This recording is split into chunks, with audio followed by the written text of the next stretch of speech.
Now it's time for the last word. Ari Melber is in for Lawrence tonight. Good evening, Ari. Good evening, Joy. I appreciate your final remarks. Like you, I knew Ed a little bit as a colleague, and I know a lot of people who worked with him, and this is one of those days where everyone is just processing it and taking it in and remembering him. And I know what you said there matters because he did a lot of work around the country with what mattered to him, working people, labor, union issues. So I think we're all going to miss him an awful lot. Absolutely. Just thinking about Wendy tonight, because they were a team. So, you know, all of us, I think, are thinking about him, especially members of my team who worked with him, including my executive producer and one of our booking producers who worked closely with him. So just lots of love to Wendy tonight. Thanks. Absolutely. Thank you, Joy. Cheers. As mentioned, I'm Ari Melber. I am in for Lawrence O'Donnell tonight. As we turn to the news, the big headline here is that Donald Trump did cave in to pressure today. He bowed to critics and he ousted his EPA chief, Scott Pruitt. This story matters for many reasons, but among them is the fact that it shows reporting, pressure, and accountability still can work in Donald Trump's Washington. And it may not be a coincidence that Donald Trump put this news out today, which is, of course, a traditionally sleepy period after July 4th. If Donald Trump has to cave, maybe he wants to do it during a holiday news week when he thinks fewer people may not notice. But that's just the optics part. The substance is far more important. And the substance tonight that I can report to you is Scott Pruitt's out.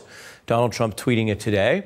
And then he told reporters that while everyone knows the controversies with Scott, within the agency, he said, we were extremely happy. That is largely false. Pruitt was under fire precisely because people within the EPA blew the whistle on his conduct. Reports ranging from making an aide find a job for Pruitt's wife to spending $40,000 in taxpayer money on a soundproof phone booth to trying to get a discount on a used Trump hotel mattress to the bizarre errand he asked his security detail to run, buying up scented lotion from the Ritz Hotel for him. That's just some of the scandals. All told, there were 15 investigations of his actions. One of them already found that he had broken the law. This was the ultimate in swampy behavior. Donald Trump ignored that in his speech tonight, telling supporters he's changing Washington and draining the swamp. Washington tried to change us, but instead we are actually changing Washington. We've had a big impact. We need Matt Rosendale in the Senate to continue our fight to drain the swamp. We're going to get it done. Now, Pruitt's swamp habits may have been particularly brazen and tone-deaf, but he's not alone. Trump's Commerce Secretary recently exposed for pocketing as much as $6 million with improper divestment delays. His Interior Secretary under pressure for dealings with the oil giant Halliburton. Trump's Treasury Secretary exposed for questionable taxpayer-funded travel, an issue that cost Trump's Health Secretary his job already. And then, of course, there's Trump's housing chief, former presidential candidate Ben Carson. He's actually probably the closest to Pruitt in allegations of petty fleecing, like spending $31,000 to redecorate his own office. You take it all together, this is a portrait of greed and self-dealing, and it's worth remembering exactly who it is that's acting this way. The Trump cabinet is the wealthiest in American history. Millionaires and billionaires who argued they would better prioritize the public interest because they're already rich, and they'd have less temptation to fleece the government. That's an argument, but it hasn't worked out that way. In fact, we are witnessing the exact opposite. A cabinet of entitled one-percenters who appear so out of touch, sometimes they don't even realize they're risking their jobs when they do these things. Now, this kind of greed is often likened to pigging out, which is, of course, why greedy spending on behalf of your own district or your own interests is called pork barrel spending. Scott Pruitt and Tom Price, though, they went beyond even the usual Washington pigging out. In terms of their careers, they stuffed themselves to death, like suicidal geese trying to foie gras themselves. And even if Donald Trump won't concede Pruitt's errors in his speech tonight, he did surrender through his actions. Trump is so obsessed with spin that even if he takes a corrective action for whatever reason, like ousting Pruitt, he then refuses to preach what he practiced. And while one embattled official leaves this administration tonight, I guess the laws of Trumpism kick in to reassert some kind of balance in the force, because here's the other thing you need to know. A possibly more controversial figure is joining this team, former Fox News co-president Bill Shine. He will become Deputy Chief of Staff for Communications. Shine was part of Roger Ailes' leadership team, accused in several lawsuits of failing to address harassment at the channel. And former Fox News anchor Megyn Kelly, now an NBC anchor, had publicly said Shine failed to act on credible claims against O'Reilly that she brought to him. Shine joins the White House after heavy lobbying from the man reportedly known as Trump's shadow chief of staff, Fox host Sean Hannity. Ex-Fox News boss Bill Shine in talks to become White House communications director. If that's true, I think it would be great because he's great at his job. And he's one of the smartest people I've ever known and one of the nicest people I've ever known. As far as what I know about it, it's if I did know anything, it's none of your business anyway. None of yo business. I am joined by Eugene Robinson, Pulitzer Prize winning writer for The Washington Post, as well as an MSNBC analyst, Jennifer Rubin, a conservative opinion writer at The Washington Post, and an MSNBC analyst as well, and David K. Johnson, a Pulitzer Prize winning journalist who founded DCReport.org and the author of It's Even Worse Than You Think: What the Trump Administration is Doing to America. Jennifer, on the staffing, what does it mean to you that Pruitt was finally ousted and Bill Shine is on his way in? Well, let's start with Bill Shine. If he's the nicest guy that Sean Hannity knows, I'd like to take a poll of the women at Fox. This in the middle of the Me Too movement, which he mocked, by the way, in his rally today, is the sort of infuriating behavior that has women fleeing the Republican Party. And you see that ever-widening gender gap. As far as Scott Pruitt goes, I think part of the motivation here was to get him out of the way before the big Supreme Court rollout on Monday, because who wants Scott Pruitt hanging around? There's also now allegations of improperly, illegally altering government documents, so that's out there. But let's be honest, Trump didn't get rid of him for months and months, and Congress, the Republican Congress, didn't exercise proper oversight authority, didn't subpoena documents, asked nicely for some documents, asked in some letters, but they didn't do their job anyway. The biggest crook in this entire administration is, of course, at the top, Donald Trump. The fish rots from the head.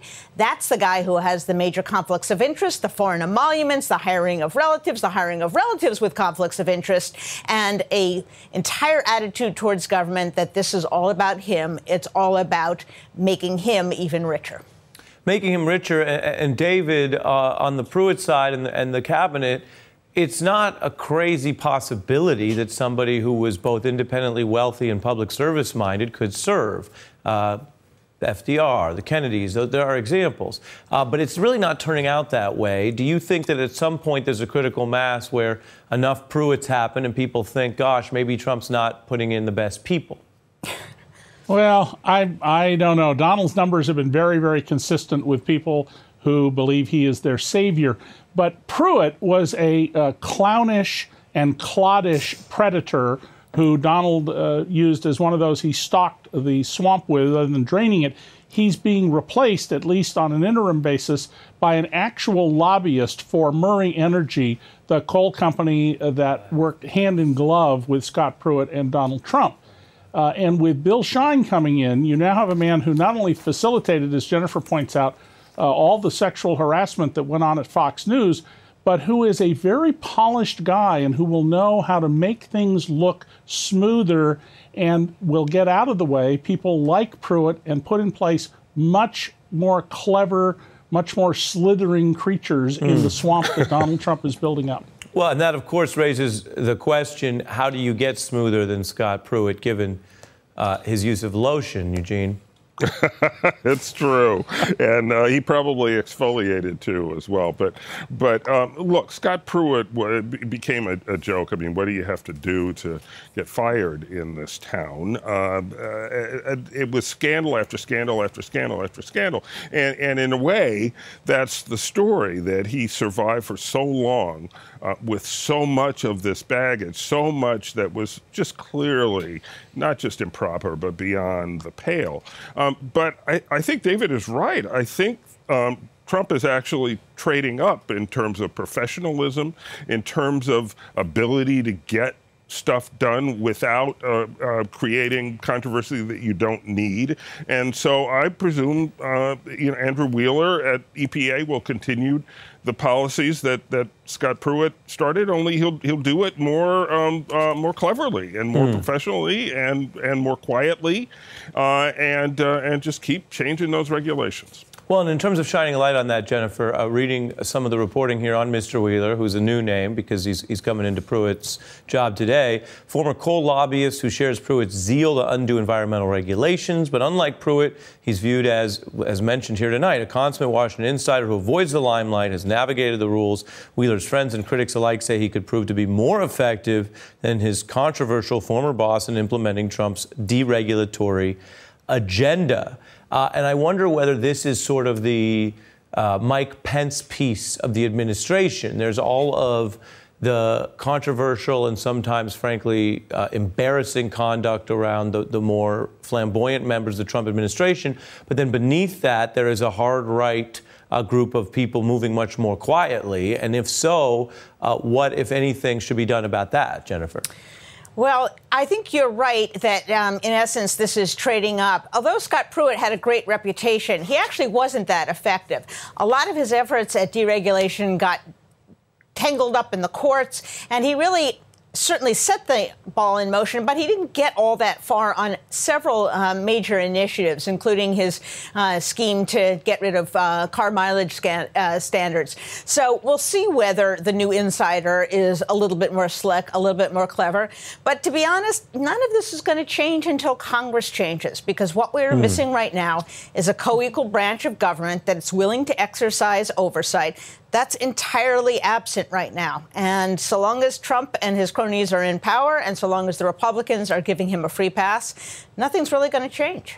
Well, but I wonder, and let me play, Gene, some of the pushback we've seen, because the usual calculus in Washington is you can wait out any story and eventually things will move on. In the Trump era, things move very quickly.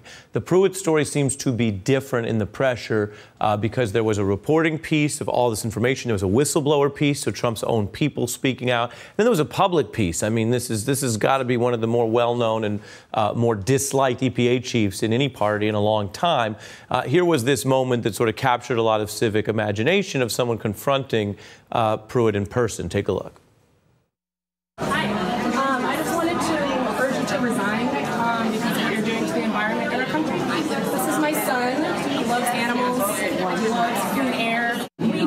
Somebody at the EPA who actually does protect our environment, somebody who believes in climate change and takes it seriously for the benefit of all of us, including our children.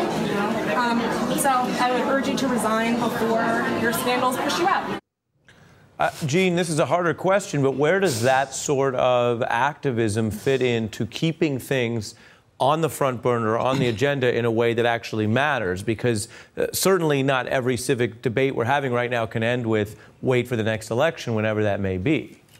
No, I mean, look, as you said, things move so fast these days and under this administration that it is probably true that you can kind of survive any one bad story, depending on how bad it is. But Scott Pruitt could not survive 37 bad stories. He could not survive the accretion of impropriety after outrage after insanity that he ran through. I mean, it just was not possible, and he was becoming a political drag, potentially on Republicans looking ahead to the midterm elections. I mean, why would Republican senators, Republican House members want to go out and have to defend Scott Pruitt's pursuit of Ritz-Carlton lotion and a used mattress from the Trump Hotel? I mean, why would they have to defend that? They wouldn't want to.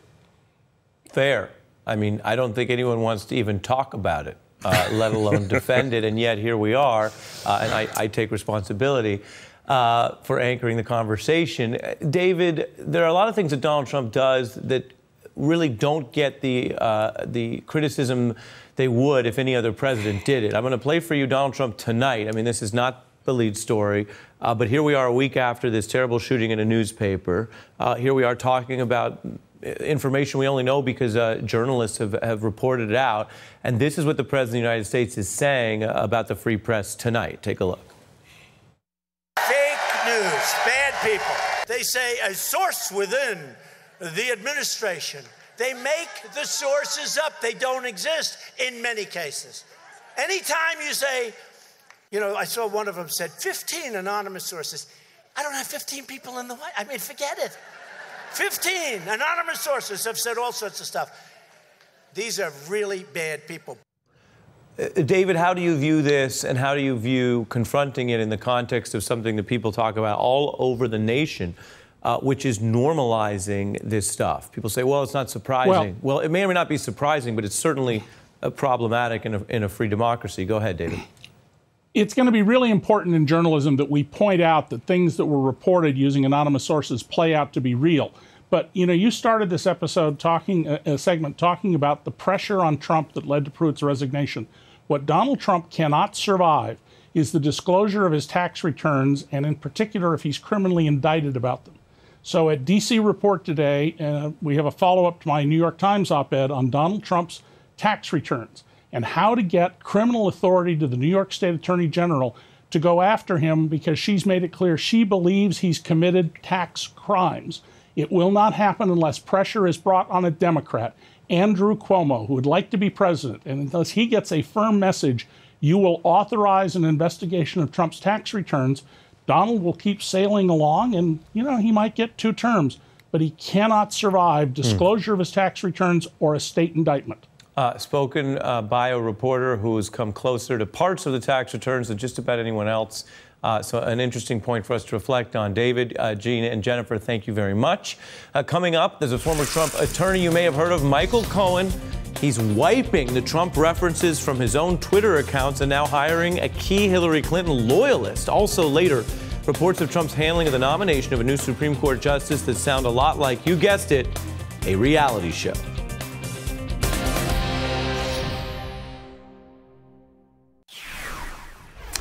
How far is former Trump lawyer Michael Cohen going to distance himself from Donald Trump? Well, today, Trump's former lawyer hired one of the top lawyers for the Clintons. A plot twist that you'd never believe in a movie about this era. But yes, I can report to you that Michael Cohen hired none other than Lanny Davis, who defended Bill Clinton during impeachment and has been a loyal advisor and surrogate publicly for Hillary Clinton and her campaign. The New York Times reporting Cohen preparing for a potential legal onslaught from prosecutors and a potential PR onslaught from Trump associates. The implication is that they'd have something to create an onslaught about, maybe Cohen flipping. He recently fired his lawyers and brought on a veteran of the federal prosecutor's office in New York as well. And a friend of Cohen telling CNN, I brought up the idea of a Trump pardon. He said, I don't think so. I just don't think so. He's certain in his mind he has been dismissed. According to the friend, Cohen also said, I don't know what to think anymore. So Michael Cohen goes from being Trump's most famous fixer to hiring a Hillary Clinton loyalist and talks up his plans to the media, and that's not all. While everyone was hopefully enjoying the July 4th holiday, that's the time Michael Cohen picked to go to Donald Trump's preferred medium, Twitter, and change his bio from personal attorney to President Donald J. Trump to something very different, a link to his professional page at LinkedIn, which notes that he stopped serving as Trump's lawyer and stopped serving as an executive at the Trump Organization. I'm joined now by Mimi Rocah, a former federal prosecutor, who's a fellow at Pace University Law School, and Matt Miller, a former spokesperson at the DOJ under Eric Holder. Matt, any one of these things may be overinterpreted. All of them together, what do you think? It certainly looks like Michael Cohen is moving towards cooperating. One of the things about people who are involved in these type of investigations, if you've ever known anyone who's been caught up in an investigation or represented people caught up in them as I have, is that there is a distancing that has to take place. First, there is a very real practical distancing where subjects of investigations aren't allowed to talk to each other anymore. Their lawyers tell them to communicate through attorneys. So there's this physical distance. And then there becomes an emotional distance eventually where you see the subject, or in this case, most likely the target of the investigation, Michael Cohen, finally realize that their interests diverge from the interests interests of their friends, their associates, the people that they might otherwise protect. And when that happens, that you see this kind of psychological break where they start to look at their interests first and decide that they're going to have to do what's best for them, what's best for their family, which is, of course, the words you saw Michael Cohen use in his interview with George Stephanopoulos last week. So when you take all this together, it along with the very serious legal jeopardy that he seems to be in and the very limited options he has, it does look like he's moving towards cooperating when the investigation gets to that point. Mimi, when you hear Matt talk about the emotional distance, these certainly are trying times for anyone looking at federal jail time and then that kind of liability, and the search on his material plus whatever he knows about what's in there speak to that. And yet, at the same time, he hasn't been charged. He hasn't been charged, but I think, all signs point to he's going to be. And, while prosecutors don't usually announce that ahead of time, they've done that in as many ways here as they could by executing, as we've discussed before, a search warrant that would have required such a high threshold that they wouldn't even have gone in if they didn't have pretty good evidence. And then we know from, this special master process that they got so many more documents. But remember, they just got those million-plus documents turned over to them. So they're going to need to wrap their arms around those before they charge him. And it may be that they're not in a position or really wanting to meet with him, even if which he seems to be willing to meet with them now, because they want to get get those documents and really dig into them before they meet with him, because he's going to be a cooperator if he becomes one, that they are going to want to test his credibility extensively. And the best way to do that is to know your evidence and know your documents ahead of time, even better than the person you're questioning. Matt, what did you think when you heard the Lanny Davis piece of all this? Yeah, look, so I've come across and dealt with Lanny at times in politics, as you probably have covering politics. He is a lawyer, but I doubt very much he's been hired as an attorney here. He's been hired. He's a crisis communications expert. And what I think that means is he's got probably two jobs. One is he's going to have to start working on trying to rehabilitate Michael Cohen's reputation. I talked about what the kind of stages that potential defendants, subjects, and targets of investigations go through. One of them is this real sense of being aggrieved when they read all these things about themselves in the press every day and have very little ability to respond because their lawyers are telling them, be quiet, you have to wait while this investigation proceeds. So I think you'll see Lanny at some point out trying to, put whatever best spin he can on whatever it is that Michael Cohen did.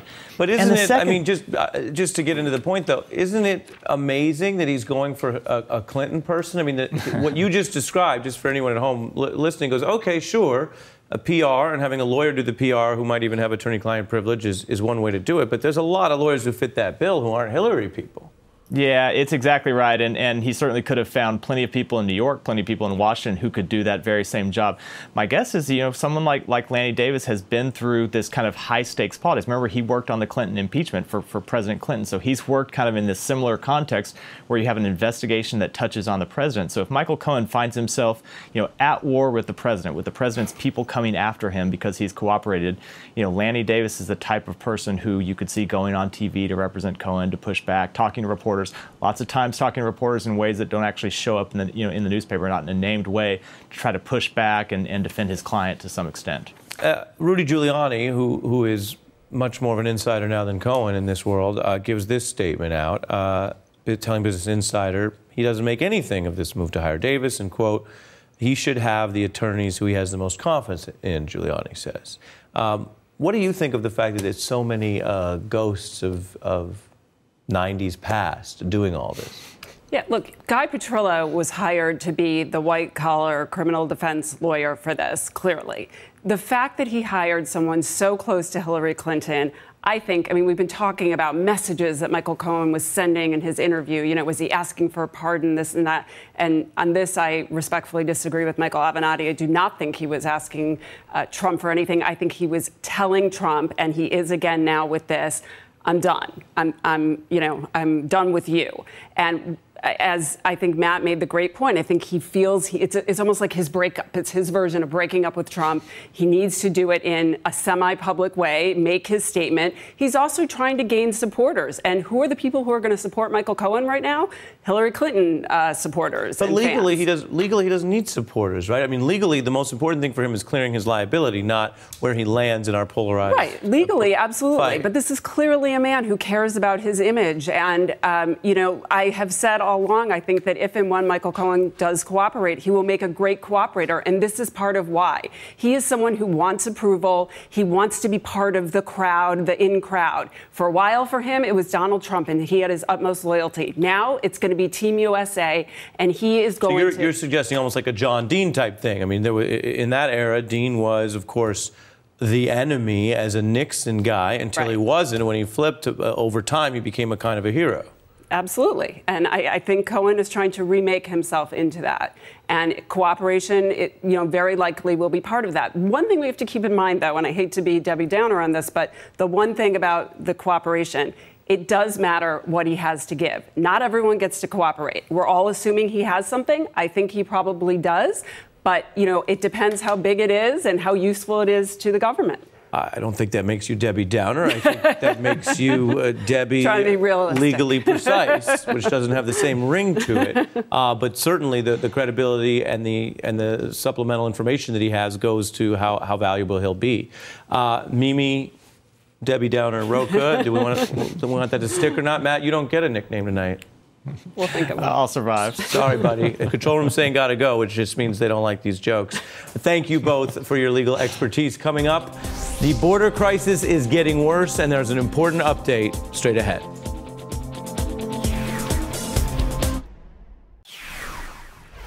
Here is a story we are staying on. Tonight, I can tell you the Trump administration's really no closer to answering this question. Where are the babies? Because now it's been over 2 weeks, the administration has been claiming that 2,300 children were separated from their parents at the U.S.-Mexico border. Now today, HHS Secretary Alex Azar announcing the actual number is different. The number of separated children, based on the policies of Donald Trump when they were implemented, is actually closer to 3,000. Viewers of The Last Word have probably heard that real number reported as 3,000 from Lawrence O'Donnell. The total number of children seized from parents is being repeatedly and wrongly reported as 2,300. The real total, by the time the president changed his mind about this, was about 3,000. Where are the babies? We still don't know. Where are their parents? The Trump government arrested over 3,000 children and babies at the southern border before the president announced a change in that policy. These are numbers that Lawrence and other reporters have been hitting, and a question that obviously remains paramount to our nation. Now, there is a court-imposed reunification deadline that is approaching, July 10th for children under 5, July 26th for children 5 to 17. And many activists are outspoken against Donald Trump's zero-tolerance immigration policies. Yesterday, Therese Okamu, a female activist with the group Rise and Resist, climbed the Statue of Liberty, declaring she would not come down until these children are accounted for and released. This is a Congolese immigrant who lives in Staten Island, arrested and pleading not guilty to 3 federal charges. She actually now could face up to 18 months in prison. Donald Trump cracking down on illegal immigration and also taking steps to reduce legal migration into the U.S. This, according to the AP, U.S. Citizenship and Immigration Services now focusing on identifying Americans suspected of cheating to get their citizenship and thus be able to strip them of it. Quote, cases would be referred to DOJ, whose attorneys could then seek to remove the immigrant citizenship in civil court proceedings. In some cases, government attorneys could bring criminal charges related to fraud. I'm joined now by Senator Mazie Hirono, Democrat from Hawaii. She was one of 11 Democratic senators who called on the Trump administration earlier this week to better explain the process for reuniting children separated under the original Trump order. Thank you for joining me on this important story that you've been working on. I start with this question. Hello to you. I start with this question that Lawrence and others and you have framed. What more does the Trump administration need to do so we as a nation can answer where these children are and how to reunite them, given that all of this was caused by Donald Trump's policy, now partially discontinued? Exactly. First, he creates the crisis. He takes no responsibility for destroying people's lives and creating trauma for the children and their parents. But then he expects other people to clean things up. It's very clear that when they imposed this zero-tolerance policy, that they did not think that they would be forced to reunite these children with their parents. So they had no plan, and they still don't. And this is why you can have the Secretary of Human Services testify before a committee saying, oh, yes, I can find them. And then, we're at 2,000 number of children, and then now we're at 3,000. How can we even rely on an agency that is so flippant about the lives of all of these children and their parents? Mm-hmm. And we're also getting some of the numbers here as they come in month by month. And, of course, there's a wide variance, so we can't overinterpret. But it is notable that in May, the U.S.-Mexico border arrests were at 40,000. June, they dropped to 34,000. And that's the first time in many months we've seen that drop. What, if anything, do you as a policymaker think of that? I know what Trump wants to say about this is that somehow his draconian policies are working, but it's creating a crisis for thousands and thousands of people who are legitimately seeking asylum in our country. And the main problem, in my view, is the zero-tolerance policy, which means that they literally hundreds of thousands of people who are potentially coming across our border in 2018 will all be prosecuted criminally, and therefore there's no discretion for U.S. attorneys.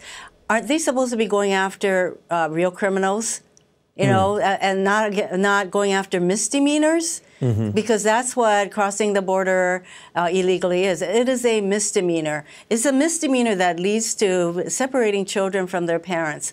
How crazy is this? But it just goes to show the lack of thought and the cruelty of this administration, which continues, by the way.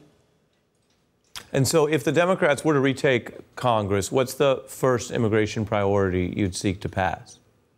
End the zero-tolerance policy, for one thing, and stop going after minorities in this country. It's not just the immigrants, but the Muslim ban, for example. I certainly wouldn't want the president, any president, to be sustained in further efforts to marginalize and discriminate against minorities, which is what the Supreme Court basically is allowing this president to do. All he has to do is say, well, it's for national security reasons. That is exactly what was cited as the reason for imprisoning 120,000 Japanese Americans in World War II. So there are any number of things that we can do, but one of the first things would be, of course, to reunite the children with their parents, and then at the same time, eliminate the zero-tolerance policy, move toward a sane, humane, comprehensive immigration reform. That's what we ought to be doing. Mm-hmm. Senator Mazie Hirono, who's been working on this issue, thank you so much for joining us tonight. Thank you. Aloha. Aloha. I appreciate it. Coming up, Donald Trump's personal reality show could continue as soon as Monday with his plan for how to announce a Supreme Court pick. Straight ahead.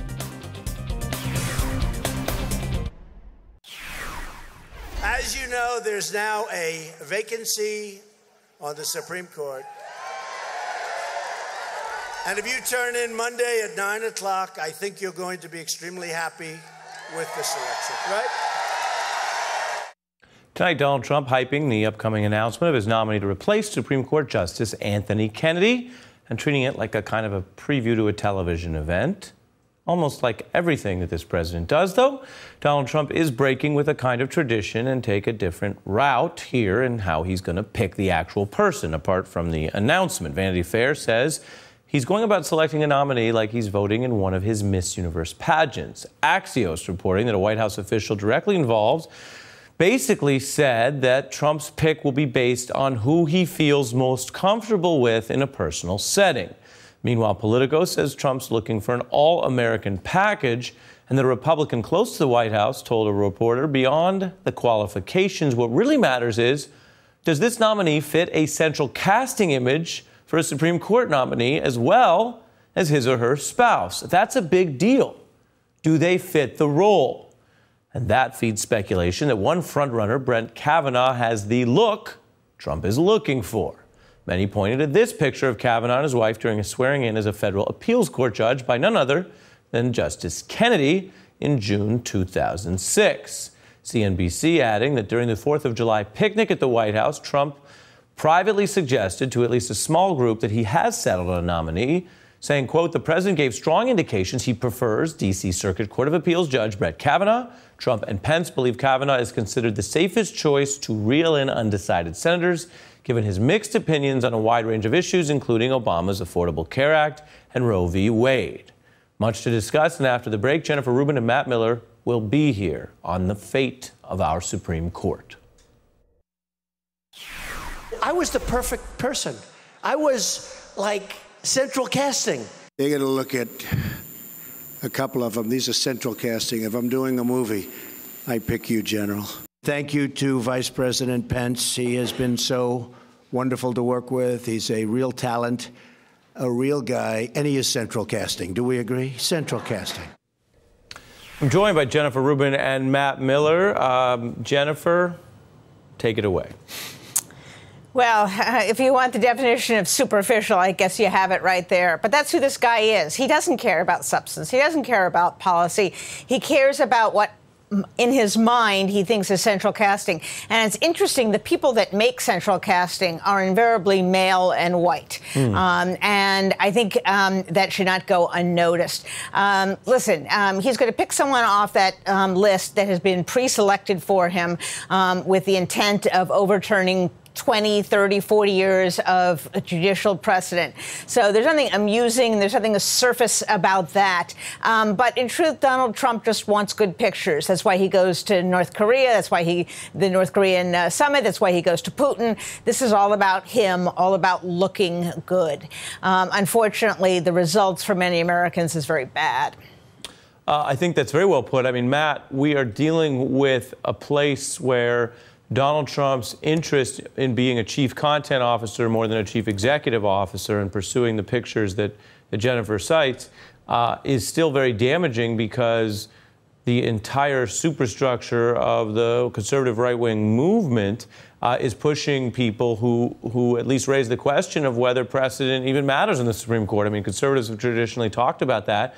But it's Kennedy's precedents on marriage equality and Planned Parenthood v. Casey and other cases that hold some rights of women and rights of minorities that are really up on the chopping block if you have a big enough change in the vote here. Yeah, that's exactly right. And, you wonder about, you made the joke earlier about Trump looking at this like a reality show. Of course he's looking at a reality show. It's the only frame of reference he has. There are some things that he obviously has very, strongly held and in some cases longly held policy views on, immigration being one, trade being another. Federal jurisprudence, I don't think, is one of those. I think you'd be hard-pressed to imagine Trump sitting at home at night reading the opinions that these three judges have written on the circuit courts over the years. So he's looking at this as, kind of who is the best choice out of central casting. And as Jennifer said, he's outsourced this selection in some ways to the Federalist Society. It doesn't really, in a lot of ways, make a difference which one of these three choices, if we believe the list that's said to be his final contenders, he picks. They all likely share the same views on, for example, overturning Roe versus Wade. And it goes back to the deal he made during the campaign with the religious right and the business right, which is, if you back me in this campaign, I will give you one of the things that you care about most, and that is a judge on the Supreme Court who will be that fifth deciding vote on overturning so many issues that have long held as standing precedent. Well, by the way, go ahead, Jennifer. I think the buzzword that he wants to feel personally comforting or comfortable with the nominee should be a red light, a neon sign blinking. One of the issues we should be very concerned about is whether there is any hint, any appearance of any kind of quid pro quo involving this president, who is going to face potentially criminal liability, potentially impeachment, potentially a subpoena to appear before the grand jury. And his wanting to have a comfort level with any nominee, I think, is disastrous. I've recommended, other people have recommended, that who's ever picked needs to recuse himself from those category of cases, not all cases involving the administration, but those categories of cases involving this president, because this president asks for pledges of loyalty. If we don't have an actual quid pro quo, we certainly have the appearance of impropriety, and we don't want that on the Supreme Court. If someone is all that concerned about being a great judge, being a justice, applying the law, then he shouldn't mind recusing himself or her recusing herself from a very small, limited number of cases. Well, and so, Matt, speak to that as well as the Democrat strategy in a tight Senate, where the reporting suggests that Trump and his aides are thinking about how to get this vote through. You know, there's a lot of bluster about how they don't care and they'll ram anything through, when in fact it may be more complicated. And the Pruitt story from earlier tonight also suggests the limits on him, whether he always admits them or not. He acts on them. And so how does that fit into the kind of candidate that does get through versus someone who really brings on a fight that he may not want, a bruising fight going into the midterms, one that he could even potentially lose? Yeah, the issue that Jennifer raises is a really important one, especially if you look at, say, for example, Judge Brett Kavanaugh, one of the three finalists, who, one of the principal authors of the Starr report, and according to a story in the New York Times tonight, that report, if you go back and look at it, outlined a theory by which the president lying to the American public is a form of obstruction of justice. He later kind of backed off some of those views and said, at least, that he didn't believe a president should be subjected to criminal action, criminal investigations while he sat in office. That would be a very important issue to raise in any confirmation hearings for potential Justice Kavanaugh. I think what the Democrats are going to do is, obviously, they know that the issues that are really important to the American people here. Choice is one of them. Preserving health care is another.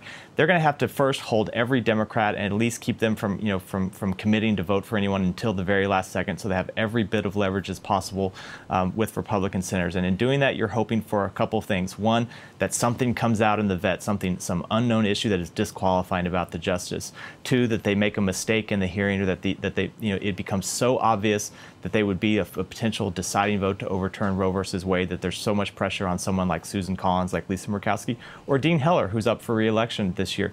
And then you never know when something else can happen. The potential vacancy in the Senate if, say, for example, a Republican senator gets caught up in a scandal and has to resign suddenly. So you have to just fight as hard as you can and hope one of these things happens and you have a chance to win in an otherwise divided Senate where you don't have the votes.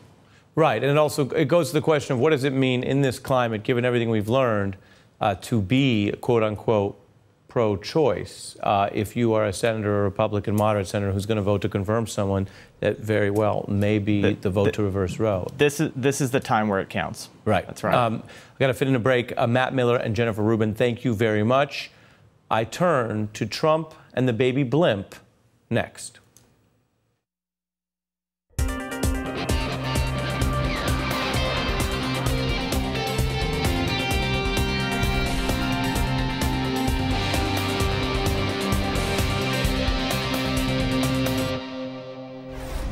When Donald Trump visits London next week, he will be greeted by a blimp, casting Trump as a giant baby clutching an iPhone.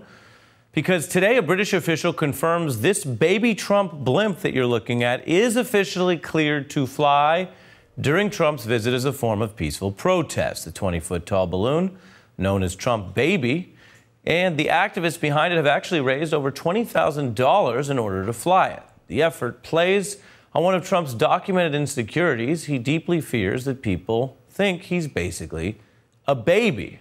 He even has worried that his most loyal advisors think of him as a walking, talking baby. One of the lead organizers explains that moral outrage doesn't seem to matter to Trump, but his insecurities are easier to play on and can give critics leverage. Trump even famously once asked Paul Manafort if he viewed him as a baby. And when Trump arrives next week, these protesters with this blimp may be able to draw more attention to key questions about our president. Does he act like a baby? Does he govern like a baby? And when he believes people think he's a baby, does he respond like a baby? That is tonight's last word. We leave you with those questions.